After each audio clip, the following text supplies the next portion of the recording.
वालेकुम तमाम दोस्तों को। मैं हूं आपकी होस्ट और आप देख रहे हैं खौफिस्तान 555 चैनल को। अगर अभी तक सब्सक्राइब नहीं किया है तो अभी कर लें, क्योंकि आज की कहानी सुनने के बाद आप रात को शीशे की तरफ देखने से डर जाएंगे। दोस्तों, हमारे बुजुर्गों ने हमेशा कहा है कि रात के 12 बजे कभी शीशे में नहीं देखना चाहिए, लेकिन क्यों? आज मैं आपको एक ऐसी लड़की की कहानी सुनाने जा रही हूँ जिसने इस बात पर यकीन नहीं किया और फिर जो हुआ वो आपकी रूहें काँपने पर मजबूर कर देगा। ये कहानी है आयशा की, एक 22 साल की कॉलेज स्टूडेंट की जो कराची में रहती थी। उसकी ज़िंदगी बिल्कुल नॉर्मल थी, जब तक एक रात उसने वो गलती ना कर दी जो उसकी ज़िंदगी को हमेशा के लिए बदल देगी। तो चलें शुरू करते हैं आयशा की ख़तरनाक कहानी। आयशा कराची के डिफेंस एरिया में रहती थी। वो बीबीए की स्टूडेंट थी और अपने घर में अकेली रहती थी क्योंकि उसके पेरेंट्स दुबई शिफ्ट हो गए थे। घर पुराना था, 1980 में बना हुआ, लेकिन खूबसूरत था। आयशा को सोशल मीडिया बहुत पसंद था। रोज़ रात को लेट तक वो इंस्टाग्राम और टिकटॉक चलाती रहती थी। उसके दोस्तों ने उसके कई बार कहा था कि रात में इतना लेट मोबाइल मत चलाओ, लेकिन आयशा ने कभी सुना ही नहीं था। एक रात 28 अक्टूबर की रात थी। आयशा अपने रूम में बैठी थी। उसके रूम में एक बड़ा सा पुराना शीशा था। उसके रूम में एक बहुत ही बड़ा और पुराना सा शीशा था जो उसके बेड के सामने वॉल पर लगा हुआ था। ये शीशा उसकी दादी का था, वुडन फ्रेम में, बहुत पुराना, शायद 50-60 साल पुराना। रात की 11 बजे आयशा अपनी फ्रेंड ज़ारा के साथ वीडियो कॉल पर थी। ज़ारा, यार आयशा, तू इतनी रात तक अकेले नहीं डरती? आयशा हंसते हुए, डर किस बात का? किस बात का डर? मैं तो इन सब भूत प्रेत की कहानियों पर यकीन ही नहीं करती। ज़ारा, हाँ हाँ, फिर रात को दरवाज़ा खड़काए तो देख लेना कोई। आयशा ने ज़ारा की बात को हल्के में लिया। कॉल ख़त्म करके वो अपने बेड पर लेट गई, लेकिन नींद नहीं आ रही थी। उसने सोचा थोड़ा और मोबाइल चला लूँ, और वो ऐसा ही करती है। रात के 11:45 जब हो जाते हैं, आयशा इंस्टाग्राम स्क्रॉल कर रही होती है। तभी अचानक उसकी नज़र अपने सामने वाले शीशे पर गई। शीशे में उसकी रिफ्लेक्शन, यानी कि उसका अक्स बिल्कुल साफ दिखाई दे रहा था, लेकिन कुछ अजीब था। वो नोटिस नहीं कर पाई थी, बिल्कुल इग्नोर कर दिया था। फिर घड़ी के घंटे की आवाज़ आती है कि 12 बज गए, और तभी आयशा ने महसूस किया कि कमरे का टेम्परेचर अचानक से गिर गया है। ठंडी हवा, बिल्कुल ऐसे जैसे कोई एसी फुल स्पीड पर चल रहा हो, लेकिन एसी तो बंद था। उसने ब्लैंकेट ओढ़ लिया और सोचा कि शायद खिड़की खुली होगी, लेकिन जब उसने देखा खिड़की बंद थी, आयशा थोड़ी अनकंफर्टेबल हो गई। उसने मोबाइल साइड में रखा और लाइट बंद करके सोने की कोशिश की, लेकिन नींद नहीं आ रही थी। अंधेरा था कमरे में, सिर्फ बाहर स्ट्रीट लाइट की हल्की सी रोशनी आ रही थी जो शीशे में रिफ्लेक्ट हो रही थी। और तभी अचानक उसने अपना नाम सुना, आयशा।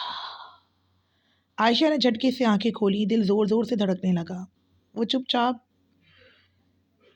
चुपचाप लेटी रही, लेकिन कोई आवाज़ नहीं आई, और कोशिश करने लगी सुनने की कि शायद मेरा वहम हो। फिर क्या था? वो अपने आप को झटक देती कि शायद मेरी गलतफ़हमी थी। उसने सोचा और फिर से आंखें बंद कर लीं। लेकिन 2 मिनट बाद फिर से आयशा का जो आवाज़ उससे आई थी, वो दोबारा से और तेज़ से आने लगी कि आयशा देखो। इस बार आवाज़ और क्लियर थी। किसी ने उसका नाम लिया था और कहा था, देखो। आयशा ने हिम्मत करके लाइट जलाई। कमरा नॉर्मल था, दरवाज़ा बंद था, खिड़की बंद थी, कोई नहीं था। उसने अपने फ़ोन में टाइम देखा तो 12:17 हो रहे थे।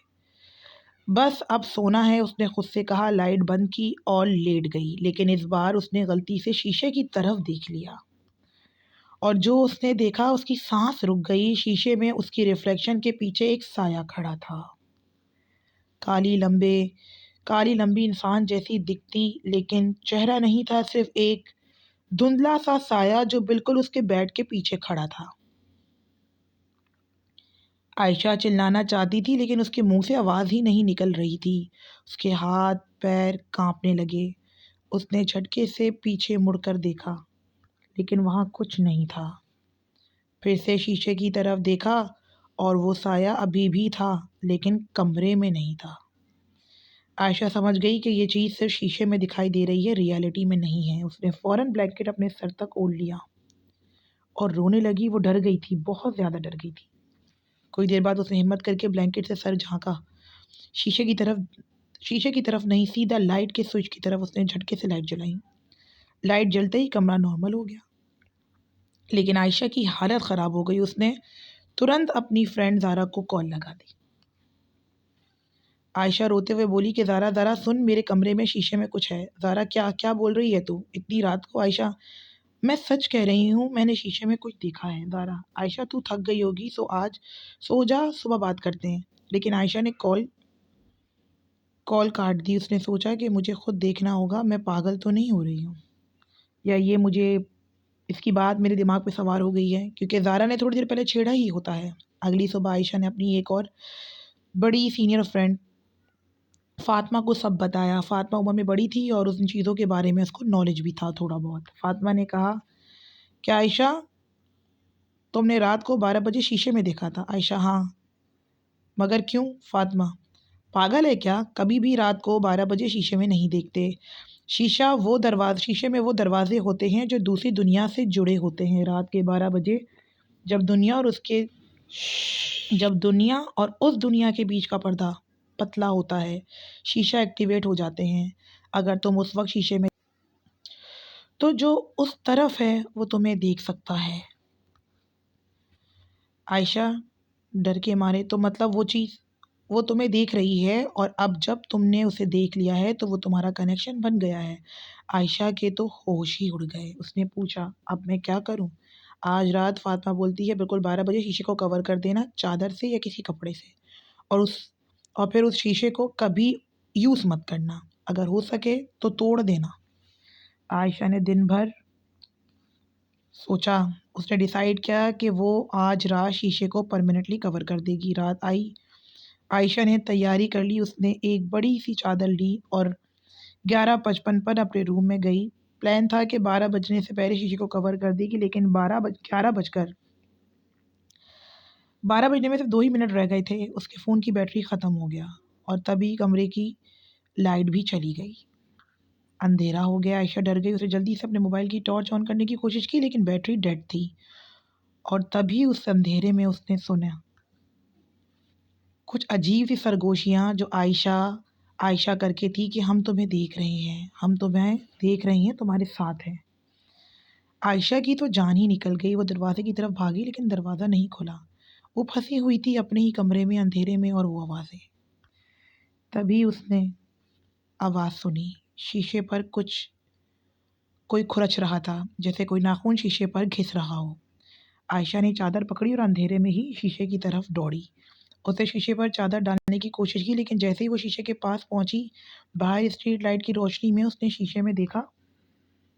शीशे में सिर्फ उसकी रिफ्लेक्शन नहीं थी, बल्कि 4 से 5 साए थे। सब उसके पास खड़े थे और उनके चेहरे बिल्कुल साफ दिख रहे थे। बूढ़े, जवान, औरत, बच्चा, सब मौत के बाद के चेहरे थे, सुंदर खोखले आंखों वाले।